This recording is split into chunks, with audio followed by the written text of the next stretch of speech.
Assalamualaikum dan selamat pagi. Terima kasih untuk pelajar dua zurah yang mengikuti PDPR pada kali ini. Untuk makluman, kelas kita adalah kelas yang ketiga. Okey. Okey. Kita teruskan PDPR kita bab 1, penyelesaian masalah secara inventif dan bukan inventif. Okey, cikgu nak share skrin. Sebelum kita mulakan, pastikan anak-anak menulis kehadiran dalam grup WhatsApp lah. Okey, selepas itu bersama dengan anak-anak mesti ada buku teks ya. Okey. Cikgu nak share slide. Okey, dan cikgu nak anak-anak mendengar sehingga habis. Setelah habis, anak-anak ikut arahan apa yang perlu dibuat untuk menyiapkan tugasan PDPR pada hari ini. Okey.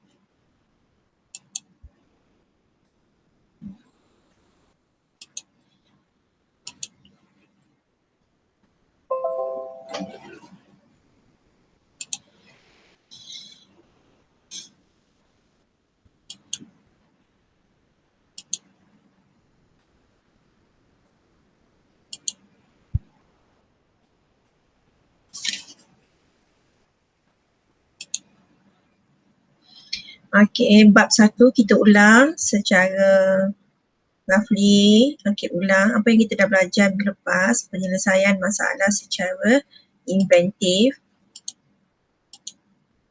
Okey. Ni modul-modul tambahan untuk pelajar lebih memahami topik tingkatan 2 ni lah. Okey.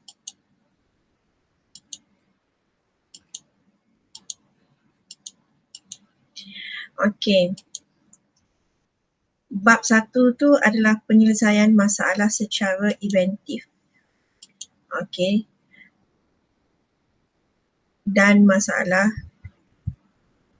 secara bukan inventif. Okey.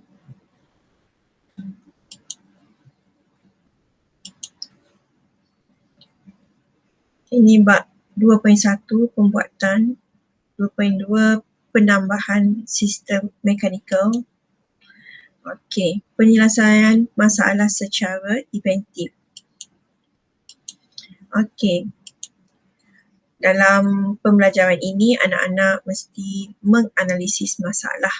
Kemahiran berfikir secara inventif dan kreatif, anak-anak dapat menyelesaikan menganalisis masalah, mengenal pasti masalah bukan inventif dan inventif. Ni cikgu ulang tau supaya anak-anak lebih faham.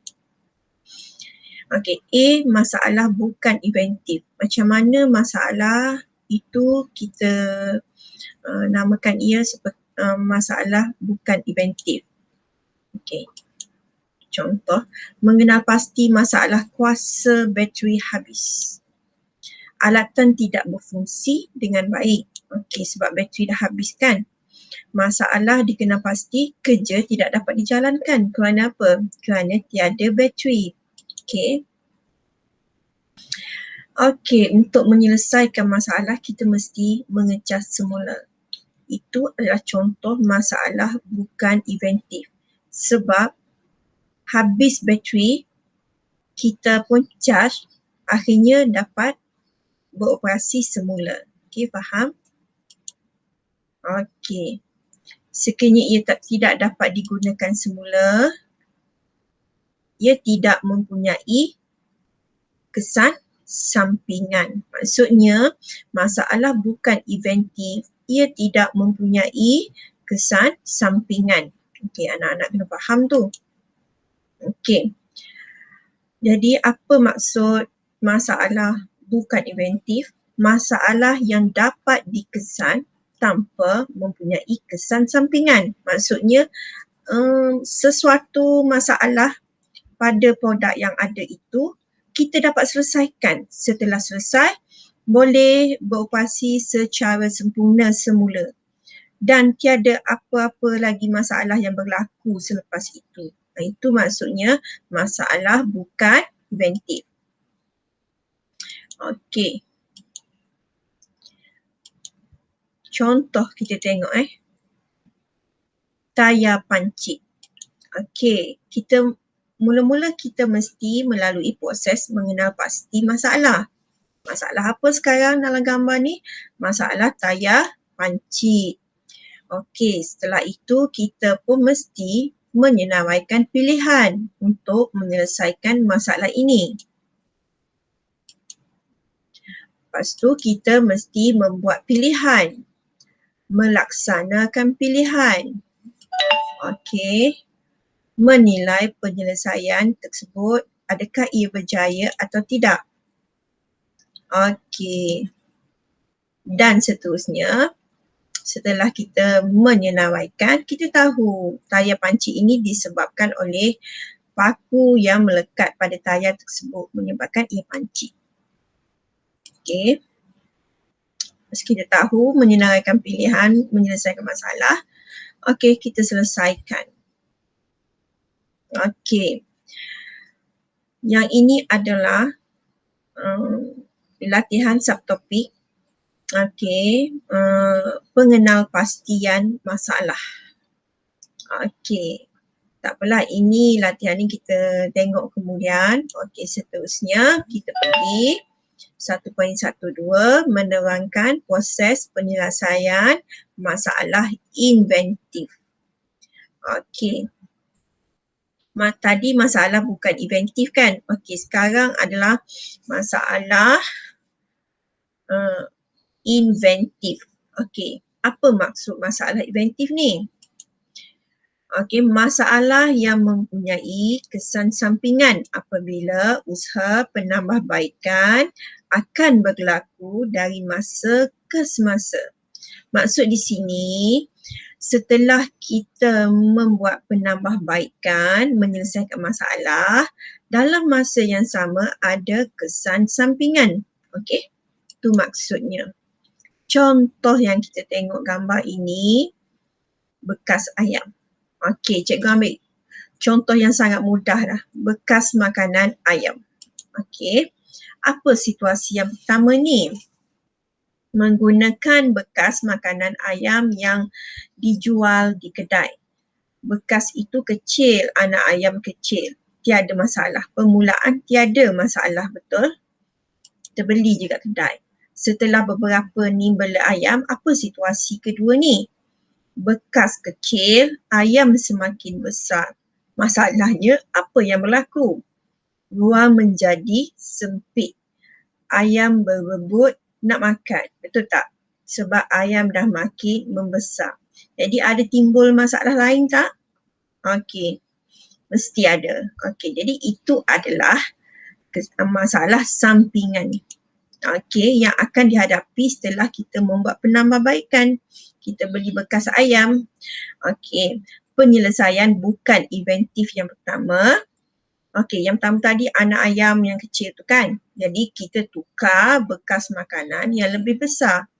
Okey, jadi kita tukarlah dah ayam tu makin besar kan. Tukar bekas makanan yang lagi besar. Jadi apa yang berlaku? Masalah kita pun selesai, betul? Okey, situasi keempat. Masalah ni timbul lagi. Masalah yang timbul lagi inilah akan menjadi istilahnya menjadi masalah inventif semula. Kerana apa? Bila ayam semakin membesar, ayam tidak suka makan dengan cara menyengetkan kepala, betul? Okey, ruang takungan makanan cetek. Makanan banyak terbuang. Ruang untuk makan mesti kena tambah. Okey. Kaedah penyelesaian. Okey. Kita mesti melalui masalah khusus yang kita hadapi ni. Okey. Lepas tu kita mesti membuat analisis fungsi. Meringkaskan masalah. Okey, jadi akan meringkaskan masalah ni, kita akan membuat satu model masalah, akan menjadikan masalah umum. Setelah menjadi masalah umum, apa yang perlu kita buat? Kita mesti ada satu kaedah penyelesaian untuk menyelesaikan masalah umum. Itu maksud dia, kaedah penyelesaian masalah. Daripada masalah khusus, kita membuat analisis fungsi untuk meringkaskan masalah, dan meringkaskan masalah akan menjadi satu model masalah yang dipanggil masalah umum. Dan dengan adanya masalah umum ini, kita membuat satu kaedah penyelesaian akan menjadikan penyelesaian umum. Lepas ada penyelesaian umum, mesti ada model penyelesaian. Model penyelesaian ini adalah, ia lebih khusus, kita namakan ia penyelesaian khusus. Contoh, kita membuat analisis punca masalah. Analisis fungsi dulu. Dengan gambar ni apa dia? Model masalah. Contoh, sistem mekanikal pemegang smartphone. Dalam hal ini, murid digalakkan memikir secara kritis dan kreatif bagi menyelesaikan masalah inventif. Macam mana kita nak buat cara macam mana telefon ini boleh dipegang dengan mudah tanpa menggunakan tangan. Untuk apa banyak kegunaan smartphone ni kan? Macam mana nak pegang dengan mudah supaya boleh senang kita nak ambil gambar dalam keadaan situasi ramai-ramai ke kan?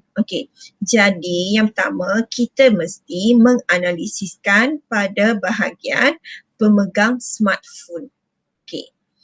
Nombor dua, mengaplikasikan teknologi RBT merujuk aplikasi teknologi dalam DSKP itulah, melakar idea pemikiran kritis dan kreatif.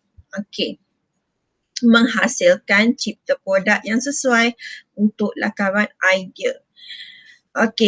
Jadi mesti ada pemegang smartphone untuk mereka lah, mereka bentuk lah. Mesti ada gelongsor.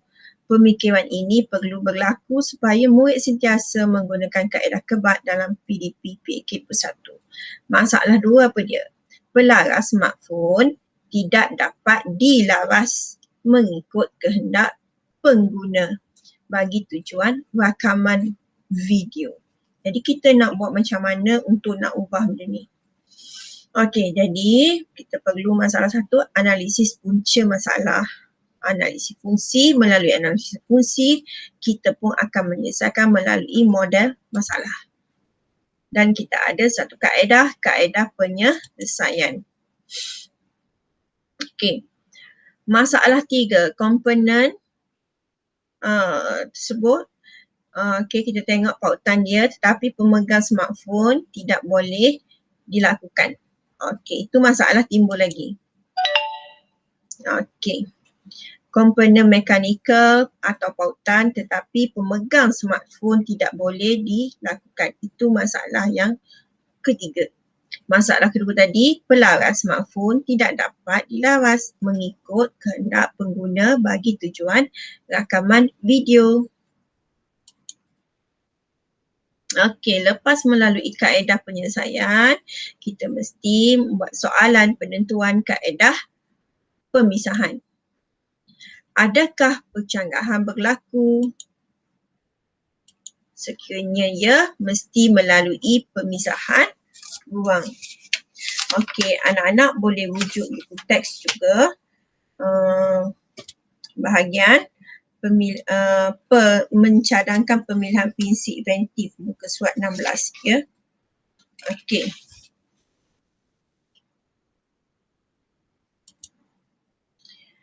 Dalam kaedah penyelesaian ada model penyelesaian.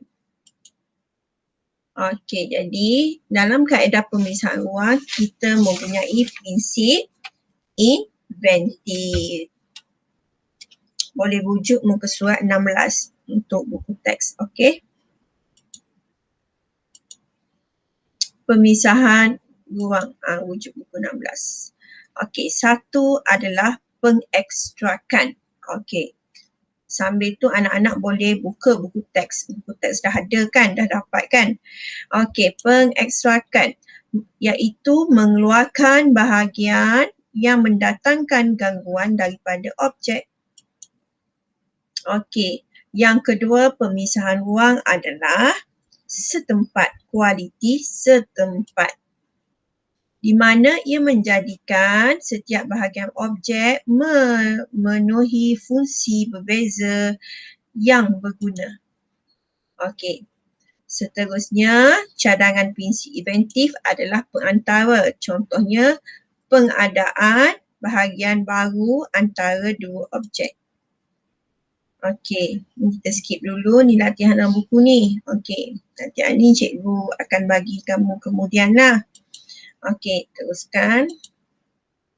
Okey, kita pergi kepada analisis fungsi. Okey, cikgu nak analisis fungsi ini awak boleh rujuk buku teks. Okey, apakah dia analisis fungsi? Ini ulangan daripada minggu lepas juga, 1.2, di mana dalam topik ni, subtopik ni, anak-anak mesti menghubungkait antara produk dengan objek dari segi fungsinya. Okey, melukis sistem fungsi. Okey, dan seterusnya membina model fungsi dengan menggunakan garisan interaksi. Jadi anak kena kenal lah garisan interaksi macam mana ke? Cikgu ulang ni Okey, analisis fungsi. Fungsi, komponen, sistem, analisis fungsi dan model fungsi. Ini adalah istilah yang ada dalam analisis fungsi yang anak-anak mesti ingat. Okey. Apakah ia fungsi, komponen, sistem, analisis fungsi dan model fungsi ini? Kita tengok seterusnya. Okey, kita tengok. Daripada contoh yang diberi, kefungsian. Ini kita panggil objek. Objek. Produk yang kita nak buat ni untuk memegang telefon adalah produk yang kita nak mereka bentuk ni. Pelanggan membeli fungsi atau kefungsian, bukannya produk. Penyelesaian berubah tetapi fungsi kekal sama. Contoh nampak tak? Ada beza dah antara dua ni. Kiri dan kanan. Yang sebelah kanan dia lebih, orang kata lebih berfungsi. Tujuan dia sama tapi reka bentuk ia berlainan, di mana dalam reka bentuk ni ada gelongsor, komponen mekanikal sebab pemegang handphone ni dia boleh bergerak kan, bergerak atas bawah ni. Dia ada tuas. Jadi penggunaan reka bentuk ni, elemen ini akan menyebabkan kefungsian untuk objek ini lebih baik. Ini adalah penggunaan sistem mekanikal, klip pelaras dan mikrofon. Jadi ini lebih banyak kefungsian lah, lebih mudah berbanding dengan sebelah kiri ni. Lebih complicated. Kita tengok kefungsian, tengok. Apa yang dah jadi ni? Ni satu bentuk yang macam ni, dia ada mekanikal, ada tuas, komponen ni macam tu lah. Memegang handphone, fungsi dia. Walaupun memegang handphone pelbagai kedudukan seperti dikehendaki. Maksudnya kalau kita nak kiri ke, kanan ke, boleh belaka dengan adanya model reka bentuk macam ni. Ni kita beza dia. Contoh macam ni. Mana pilihan kita? Mengurangkan cala pada skrin. Fungsi dia, pemegang telefon adalah mengurangkan cala pada skrin. Mengubah arah. Yang mana kehendak kita nak? Nak kiri ke, kanan ke, atas ke, bawah ke, tepi ke, lebih mudah dengan reka bentuk yang sebelah kiri dan tengah ni berbanding yang sebelah kanan. Okey, kita kena faham apa itu fungsi dan komponen. Fungsi dan komponen. Fungsi kepada komponen. Okey, contoh kita berbalik kepada bekas ayam tadi. Okey, ini adalah tapak bekas makanan ayam. Okey, ini kita panggil badan. Rongga masuk di mana kita letak makanan ayam dalam ni. Betul? Okey. Ini adalah tangkai. Jadi bekas ayam ini iaitu badan, rongga masuk, tangkai dan tapak, kita panggil ia sebagai komponen. Okey? Contoh komponen pada produk ini. Okey, ini adalah objek penerima kesan pada produk ini. Okey. Klip cengkaman. Okey, ini adalah komponen yang ada pada produk pemegang smartphone. Okey, satu apa dia? Klip cengkaman. Kedua adalah pautan pelaras. Pautan pelaras ni. Okey. Lepas tu ada spring pelaras. Okey. Lepas tu ada badan bingkai. Okey, jadi untuk komponen yang ada pada produk pemegang smartphone ini adalah seterusnya adalah nut kekunci. Apa lagi ada? Dan pemegang. Jadi komponen yang kita istilahkan pada produk ni adalah klip cengkaman, pautan pelaras, spring pelaras, badan bingkai, nut pengunci untuk statikkan kedudukan dan pemegang objek. Okey. Fungsi, komponen dan sistem. Apa perkaitan dia? Setelah ada fungsi, melibatkan dalam produk itu komponen, dan banyak komponen itu akan menjadikan produk itu satu sistem. Okey, apakah dia sistem? Kita rujuk pada bekas ayam tadi. Okey, sistem ada super sistem, sistem dan subsistem. Okey, kita cuba fahamkan apakah ia super sistem, sistem dan subsistem. Okey, contoh super sistem ini istilah RBT ni ia banyak banyak istilah yang kita tak guna pakai walaupun dalam keadaan ni sebenarnya dalam kehidupan kita je kita guna tapi istilah ni kita jarang guna. Okey, jadi anak-anak mesti fahamkan komponen, fungsi yang tadi ni sistem. Sistem ada 3. Super sistem, sistem dan subsistem. Macam mana kita kategorikan ia super sistem? Okey, kita tengok sistem ini, super sistem ini mempengaruhi faktor luaran. Okey, contoh. 1. Kelembapan, graviti, ruang dan saiz, keselamatan dan bahan. Okey. Sistem adalah bekas makanan ayam ni. Subsistem adalah pemijat automatik, tuas, penutup makanan dan juga spring. Okey, merujuk kepada pemegang smartphone tadi, apakah super sistem ia? Ia mesti berkait rapat dengan faktor luaran. Faktor luaran ni sama je. Kebanyakannya sama je istilah. Kelembapan, graviti, ruang dan bahan. Itu adalah super sistem. Faktor luaran produk yang kita reka ni. Faktor luaran maksudnya benda ini faktor luaran seperti kelembapan, graviti, ruang, bahan ini mempengaruhi produk yang kita reka bentuk ini. produk yang kita reka bentuk ini. Sistem adalah produk tersebut. Contoh sistem ini adalah pemegang smartphone lah. Okey, subsistem adalah yang melibatkan komponen tadi. Contoh tapak, nut pelaras, nut pelaras, bingkai, ada fungsi mekanikal, yang tadi itulah.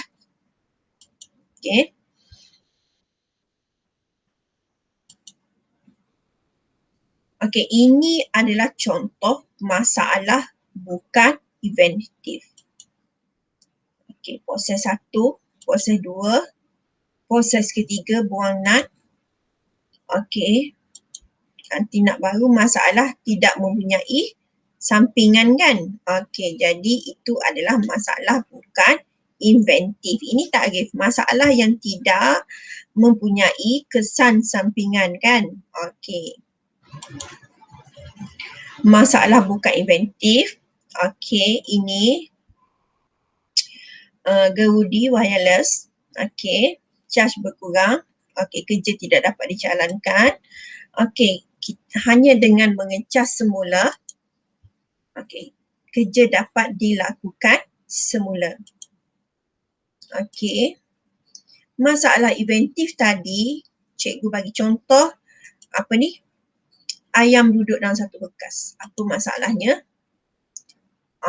Berlakulah ayam berak dalam orang kata bekas makanan ayam, mengotorkan makanan. Jadi anak-anak mesti memahami lengkapkan maksud masalah inventif. Itu adalah tahap penguasaan PBD TP2.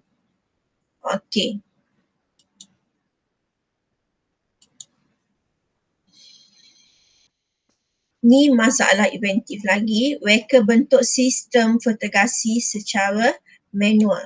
Apa akan berlaku? Masalah dia yang akan dihadapi, pengguna terlupa off-kan switch. Jadi kalau terlupa off, jadi pengesan air baja ni akan sentiasa on, masuk semua, jadi akan berlaku kerugian kalau sekiranya terlupa off button. Jadi ini adalah perkaitan antara fungsi, komponen, sistem dan dalam ini kita panggil analisis fungsi. Analisis fungsi adalah model fungsi digunakan untuk melaksanakan tugas yang tertentu bagi melengkapkan sistem fungsi produk. Contoh cermin kereta memegang, ni cermin kereta, alat ni kita guna pegang stand smartphone. Istilah pegang kita guna ya. Stand smartphone ini pegang apa? Pegang smartphone. Ini kita namakan model fungsi, analisis fungsi ya. Istilah yang kita gunakan dalam analisis fungsi adalah pegang. Kalau kod BI, hold. Cermin kereta, pegang stand smartphone. Stand smartphone, pegang smartphone. Faham? Contoh kita tengok bunga dalam pasu bunga. Kita bina model fungsi. Macam mana nak menyatakan ia? Meja, sebab bunga ni di atas meja kan. Jadi meja pegang pasu bunga. Meja yang kat bawah ni pegang pasu bunga. Pasu bunga ini pegang apa? Bunga plastik. Ini kita namakan model fungsi. Jadi istilah satu benda ini berkait ni, istilahnya adalah pegang. Berkait pula analisis fungsi bekas makanan ayam. Kembali semula. Jadi kita tengok situasi. sebelum kita menyatakan ia bekas, macam mana daripada peringkat awal ni macam mana? Okey, apa yang bersentuhan dengan bekas ayam ni? Mesti tanah. Jadi tanah pegang bekas makanan ayam. Bekas makanan ayam pegang apa? Dalam bekas makanan ada makanan ayam kan? Jadi bekas makanan ayam pegang makanan ayam. Faham analisis fungsi? Okey, tanah pegang bekas ayam. Bekas ayam ini pegang makanan ayam. Okey? Okey, ayam makan makanan ayam. Itu perkaitan dalam gambar wajah ini. Anak-anak mesti memahami dan membina analisis fungsi. Okey, contoh untuk melukiskan model fungsi. Okey, yang tadi ni. Okey, apa kita tengok, dia stand ni letak atas mana? Terletak pada satu meja. Jadi kita ambil perkaitan daripada meja dulu. Meja pegang apa? Tapak. Okey, tapak ni pegang apa? Okey, tapak pegang apa ni ya? Pegang.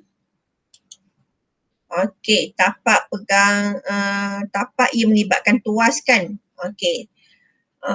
Tapak pegang tuas. Tuas pegang muka sangga.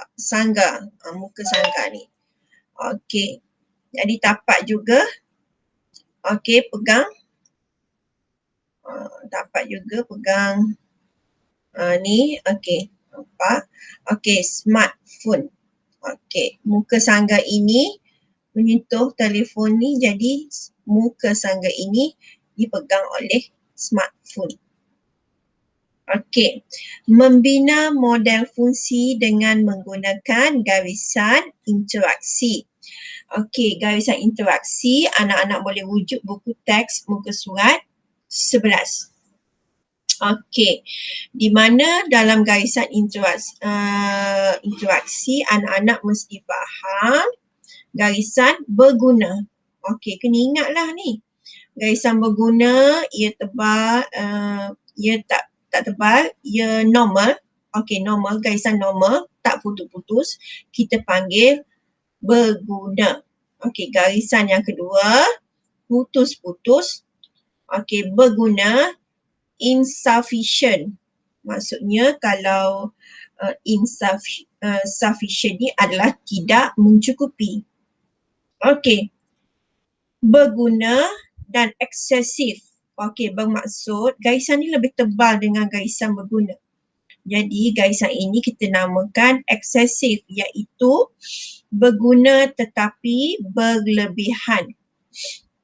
Okey, ancaman yang lengkut-lengkut ini adalah garisan ancaman ataupun harmful.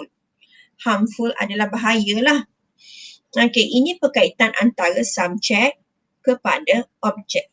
Tujuan utama analisis fungsi ialah mengenal pasti kelemahan yang spesifik sesuatu objek. Okey, boleh rujuk buku teks muka surat 11. Contoh analisis fungsi. Bekas makanan ayam bermasalah. Kenapa ni jadi begini lagi?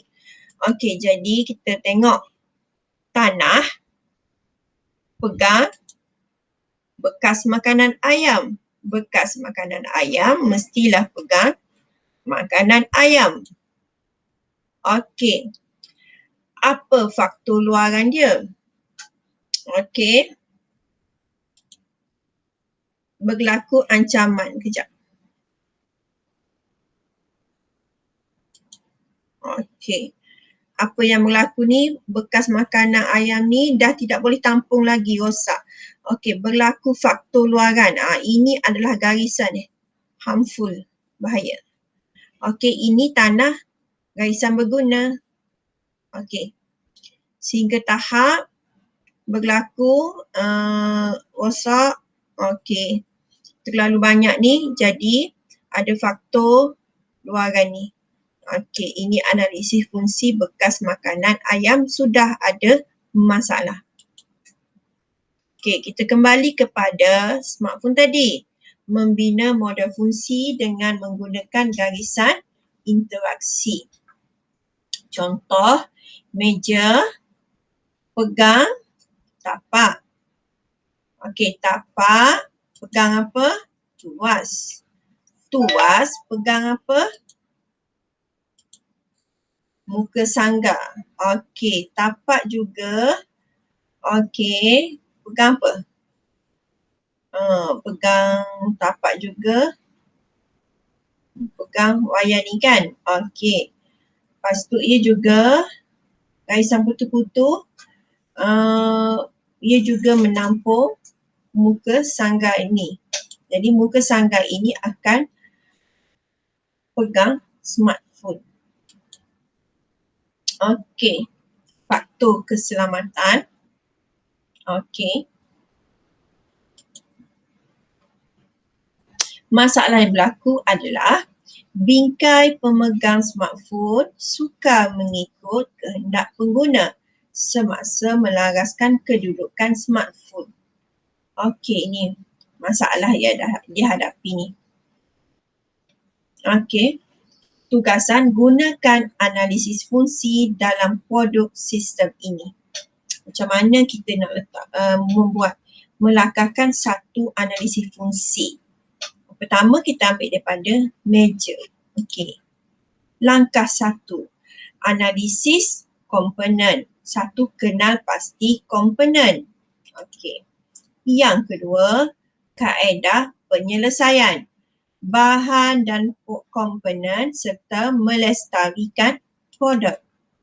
Langkah ketiga, model penyelesaian. Menyatakan konsep penyelesaian tu macam mana. Okey, langkah 1 kita pergi Okey. Pemegang smartphone produk. Pemegang smartphone produk. Okey, subsistem ia dan komponen yang terlibat adalah apa?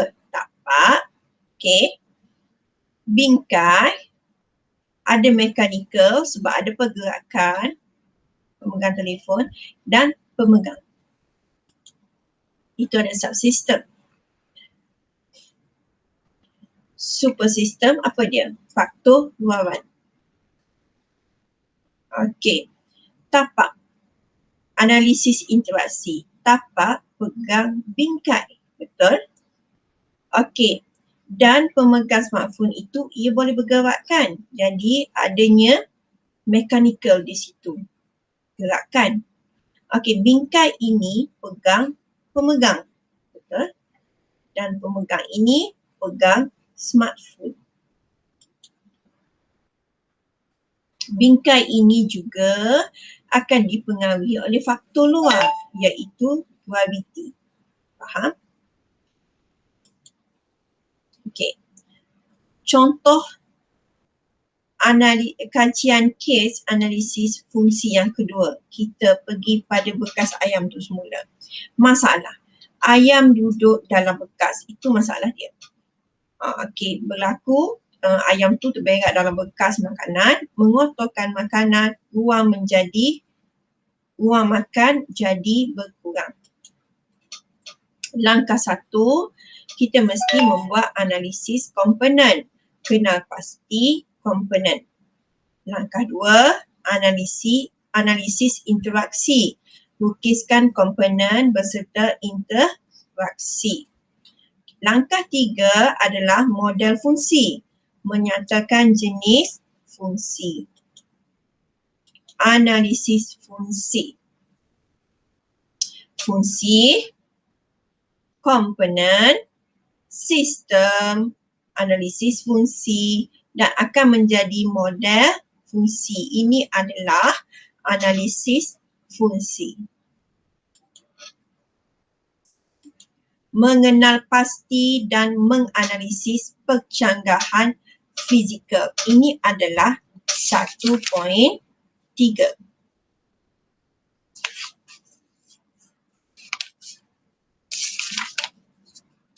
Anak-anak boleh rujuk buku teks muka surat 14.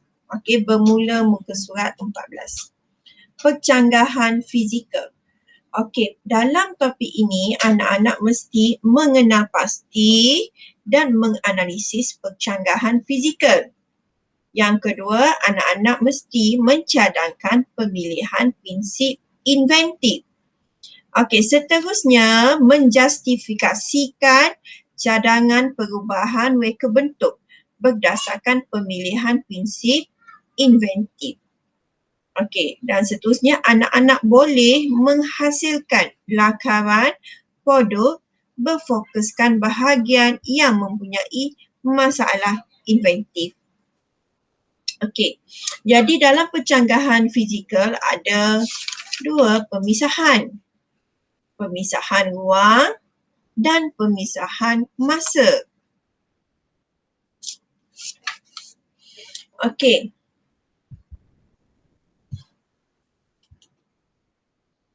Adakah percanggahan berlaku pada masa yang sama?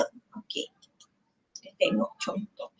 Adakah percanggahan berlaku pada masa yang sama? Kita merujuk pada gambar ini. Contoh ya. Okey. Bekas kecil, anak ayam masih kecil. Ada masalah tak? Tak ada kan? Okey, bekas kecil, ayam semakin besar. Lama-lama kelamaan, bekas ni tetap sama tapi ayam semakin membesarlah sebab dah makan. Okey, seterusnya akhirnya akan jadi seperti ini. Betul? Okey, masalah ruang semakin sempit, ayam berebut nak makan. Adakah bekas makan ayam perlu besar atau kecil pada masa yang sama? Okey, itu persoalan. Jawapan dia adalah tidak. Kerana jika ayam kecil menggunakan bekas yang besar, anak ayam akan masuk ke dalam bekas dan mengotorkan dengan najisnya. Betul? Kita tak nak najis bercampur dengan makanan. Jadi ini kita namakan pemisahan masa. Cadangan prinsip inventif, kedinamikan. Okey. Kedua, tindakan awal. Ketiga, tindakan berkala. Keempat, tindakan keterlaluan. Dan kelima, pengembangan terma. Ini adalah cadangan prinsip inventif. Okey, keenam, pembuangan dan pemulihan. Ketujuh, tindakan berterusan yang berfaedah. Okey.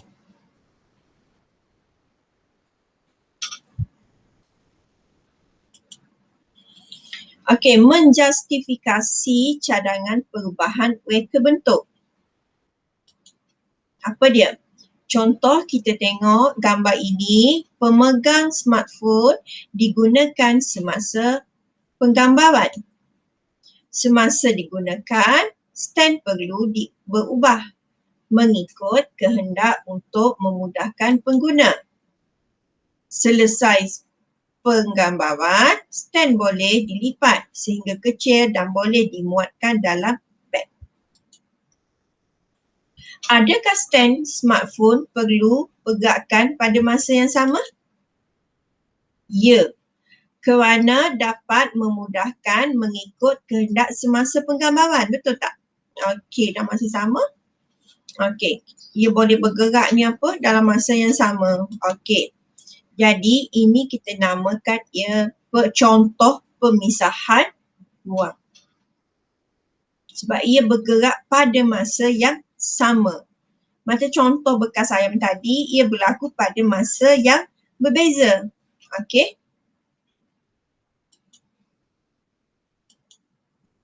Cadangan prinsip inventif adalah pembahagian, pengekstrakan, kualiti setempat, penyawangan, filem nipis dan cengkeram boleh lentur, perantara, tidak simetri. Okey.